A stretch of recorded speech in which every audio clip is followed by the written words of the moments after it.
Okay, so welcome.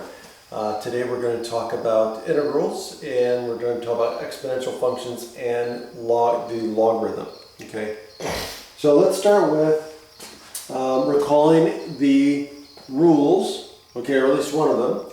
So remember the power rule when it comes to integration. The power rule for integration is we increase the power by 1 and divide by the new power, and then we add a constant of integration because it's an indefinite integral, right? Except n can't be equal to -1 for obvious reasons, right? We can't have 0 in the denominator. So what do we do with -1? Well, if you also recall by the fundamental theorem of calculus, we know that the integral from 1 to x of this is an antiderivative of 1 over x. Okay, so that brings us to our first definition here, which is the definition of the natural logarithm.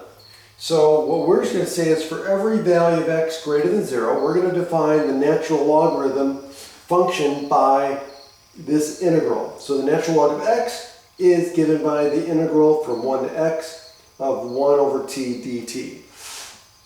Okay, now, now for values of x on the interval from 1 to infinity,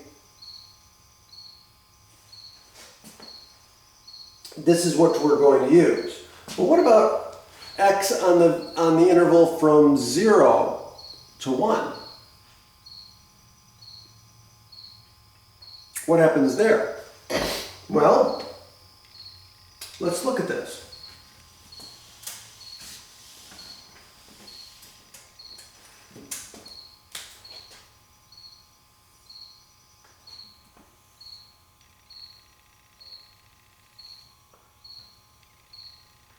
Right? So here, let's say here's 1. Okay? So anything that's bigger than 1, it's the natural log of x, right? Just given by this integral, right? So this will just be the natural log of x. Well, what about for values of x that are in here? Well then, what are we going to get? Well, for values of x that are between 0 and 1, we're going to get negative values for the log. Okay? And also, we're going to be going backwards here. We're going to be going from 1 to x, where x is less than 1. Okay? So we're going to use the fact that if we reverse these, right, x to 1, then we're basically taking the negative of the area. Okay? And so in this case we have this.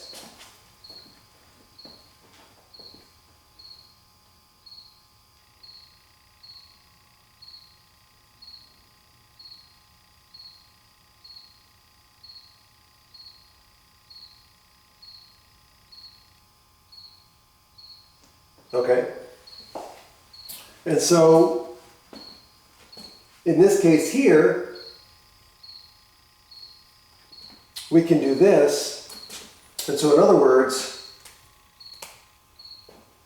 we're going to use, when x is between 0 and 1, we're going to use negative natural log. Okay? So when x is in here, we're going to use the negative of the natural log of x. Okay.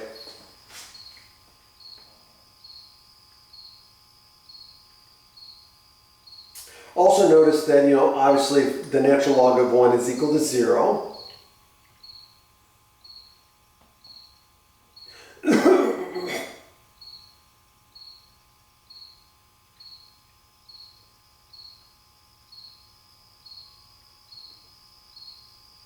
Okay?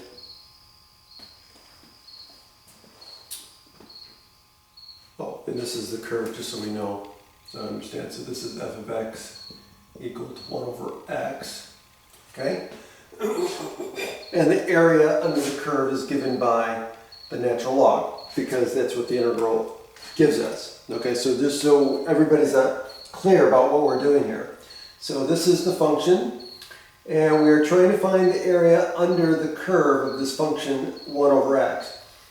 And based on our previous discussion here, we're defining the natural log of x as the integral of this function here. So the natural log is representing the area under the curve. And so, again, when x is bigger than 1, no problem. Okay? When x is less than 1, between 0 and 1, then we get a negative natural log. And area can't be negative, so we're going to do the opposite, right? And so that's why we flip this. We're going to use the fact that if we do from x, again, so from x to 1, so some value of x less than 1 to 1, this is, we're going to take the negative of that, okay? And then, of course, natural log of 0 is just 0. That should make sense. And what else? Also, the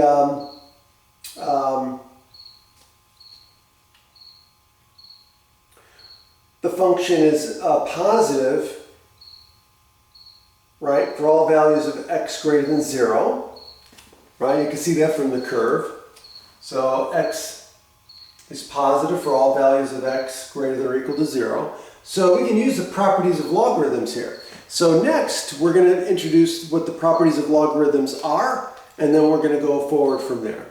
Okay. See you next time.